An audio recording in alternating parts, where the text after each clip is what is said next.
you brought up the motor units comment, because I feel like that's something that gets overlooked a lot by everybody. You know, whether you're a medical professional, a coach, trainer, whatever.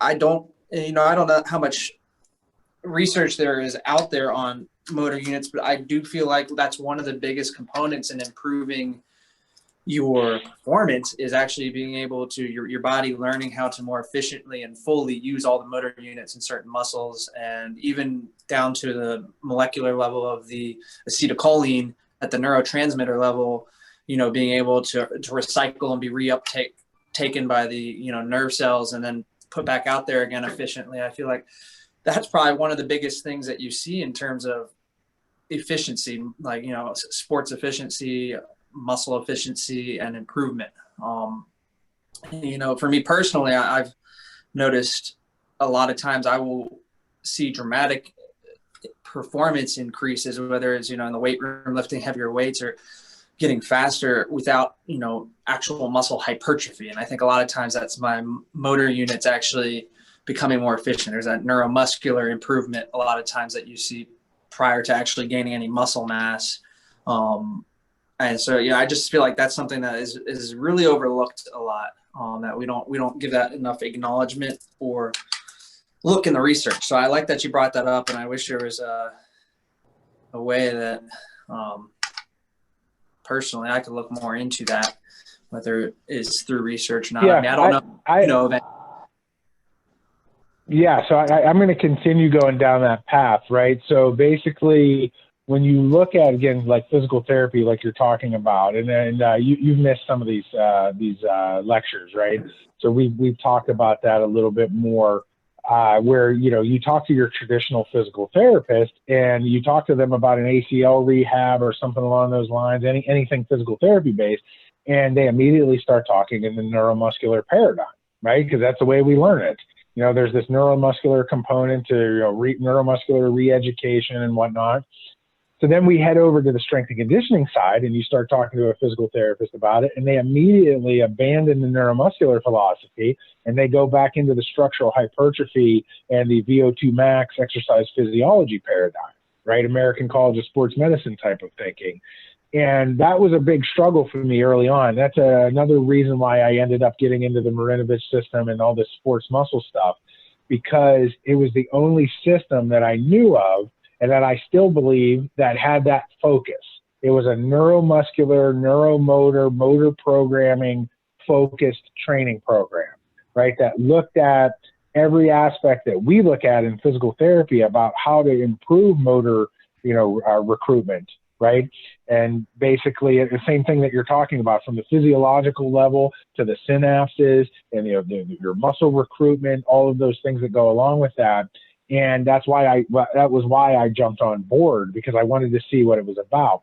Now, coming back to what I was just saying, you still have a big neuromuscular improvement and involvement with regular traditional strength training, right?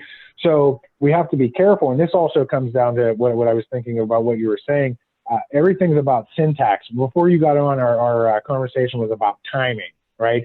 Timing from, movement, timing from understanding how to use your time, and then also scheduling and managing your time, whether it's, basically being proactive in your schedule, or also being able to basically have, your clients and everything that you're doing, focusing on your cadence and your rep counts and all of that type of stuff. 5 seconds up, 5 seconds down, hold it for 5 seconds with isometrics, right? And understanding, the part that timing that plays a role in all of these things, right? Which, basically, your traditional strength and conditioning still has that aspect to it. But when we start getting further down the line, when we start getting into acetylcholine and some of that stuff, which isn't necessarily wrong, all that I'm looking at and trying to say right now is to think about the basics first, right? Before we get too in depth on the physiology, especially when it comes down to execution and competitive advantage,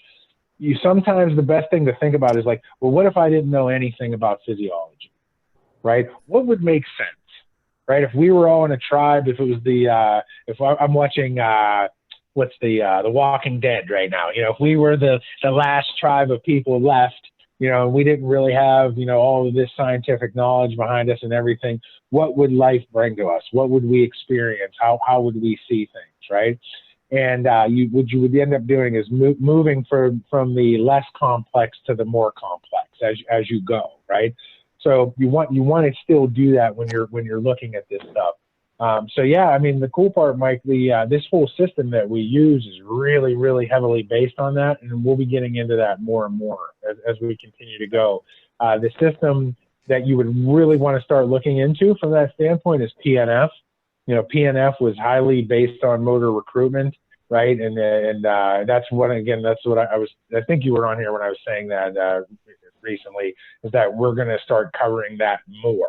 So I also added some stuff in the myofascial section, and I added some stuff on, I think maybe you had seen it before. Did you get the document that was the Black Belt Ninja? Did I ever give you that?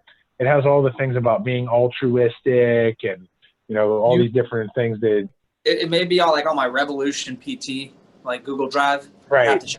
Right. That sounds vaguely familiar. Yeah.